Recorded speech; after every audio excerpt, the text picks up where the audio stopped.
Vamos agora então para a nossa coluna consumerista com o professor José Geraldo Brito Filomeno. Nós veremos agora a continuidade da explicação do que é uma tutela coletiva de consumo.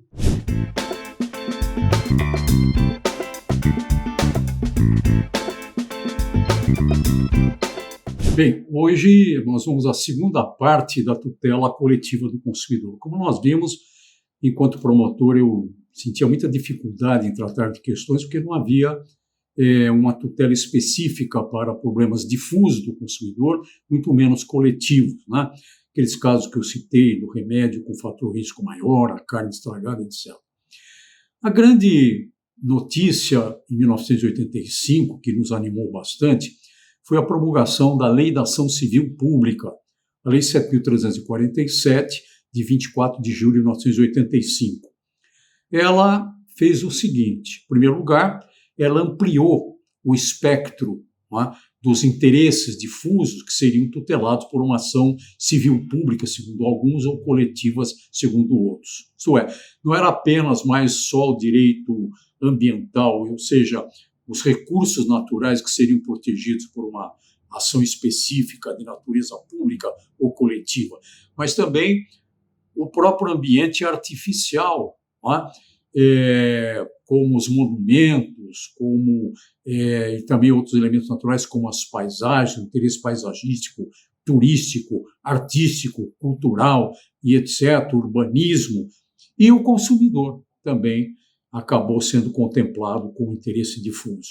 Segunda grande novidade é que não só mais o Ministério Público poderia entrar com essa ação mediante uma chamada legitimação extraordinária, mas também outros entes, como a União, estados, municípios, autarquias, empresas públicas e outros entes, sobretudo também as entidades não governamentais de defesa do consumidor e as entidades governamentais como os PROCONs. Tá? A terceira grande novidade foi o fato de se criar uma peça de investigação para saber se determinado fato seria ou não suscetível de uma ação coletiva, uma ação civil pública, o chamado inquérito civil, presidido pelo órgão competente do Ministério Público, que teria, assim, a possibilidade de investigar o fato que chegou ao seu conhecimento, para saber se ele é ou não tutelável por uma ação coletiva ou civil pública, e se estiver ali o interesse presente, ele então promove a ação civil pública. Se não, ele promove o arquivamento ad referendo do respectivo Conselho Superior do Ministério Público, que também poderia determinar outras diligências antes de apreciar a promoção de arquivamento. Bom, o primeiro inquérito civil, com base já nessa lei, ela, a meu ver, não tratava ainda dos interesses coletivos, que são uma outra etapa da tutela coletiva propriamente dita. O primeiro inquérito civil, que eu instaurei ainda em 1985, logo 2 meses depois que a lei entrou em vigor, foi contra uma vinícola do Rio Grande do Sul.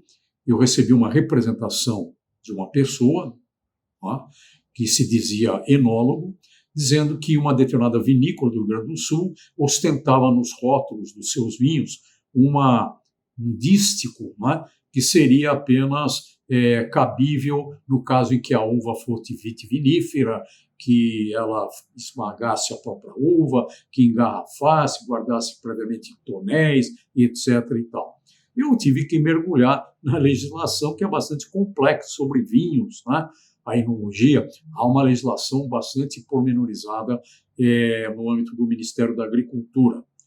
E eu cheguei, então, à conclusão, pelo estudo desses diplomas legais, de que realmente aquela vinícola não poderia ostentar a adega regional de vinhos finos, E chamei, então, o representante e ele resolveu, e é claro, acompanhado de uma ilustre advogado, um grande escritório de advocacia de São Paulo, e resolveram, então, fazer um acordo para tirar aquele dístico dos rótulos dos vinhos. E depois, em outubro de 1986, um ano depois, eu ingressei com aquela ação proibindo a distribuição do leite que havia sido importado da Europa e que estava contaminado por radioatividade do acidente de Chernobyl.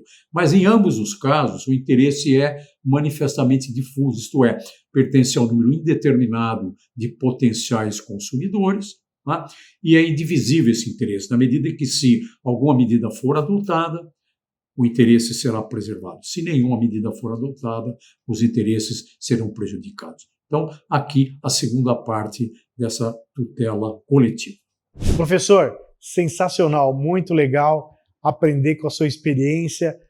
O senhor que se dedicou a vida toda para o direito do consumidor, fez o CDC, enfim, é muito bacana aprender com quem fez e faz as coisas acontecerem. Muito obrigado e até a próxima semana.